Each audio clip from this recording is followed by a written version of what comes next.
you know. What's the story behind those horns?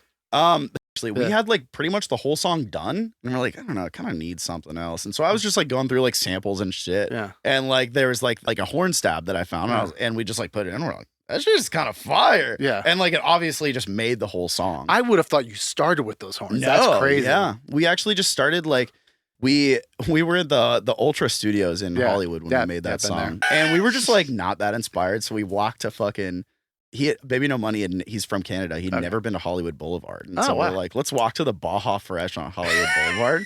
And like, you'd be surprised. It fucking ripped. It was so good. And we came back to the studio like hyped. And I was like, all right, we're going to make, I was super into like tech house at the time. Yeah. So I was like, we're going to make like a kind of like tech housey track. And it's like, it's slower, obviously. It's like 108 BPM or something. Right. But I was like, we're going to make some high energy shit right now. And we were just like hyped off of eating like Baja Fresh. Yeah. So yeah. That's fucking amazing, dude. So if you remember going a little bit deeper into the session there, I feel like the drums are, you know, they're hitting a very certain way. They're louder than you think. It's that hi-hat that's like kind of coming in and out. What's like on there, like the key, I guess, to getting it to balance? And like, are you doing any bigger drum bus processing? You know, it's really like if you listen to the drums soloed, they're pretty simple. I don't think I had really any processing on the drum bus, but what's really making the groove happen is the bass line. Yep. And the bass line it's 3 different bass patches, so it all kind of sounds like one. Good. This was my next question.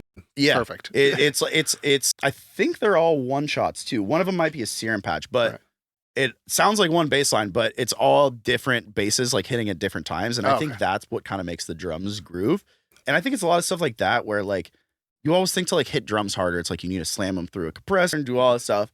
It's really like, for me, most of the time, it's more in the arrangement than the actual processing of like what makes stuff hit. And like, I find when I'm like having to put drums through like a big ass chain, I'm like, I need to like revisit the arrangement here because maybe that's what's not hitting about this, you know? And it's like, it's the whole less is more thing, you know? It's like as you learn more about producing, it's like, you don't need a drum bus. And it's like, especially like a lot of drum bus stuff is very, what's the word I'm looking for?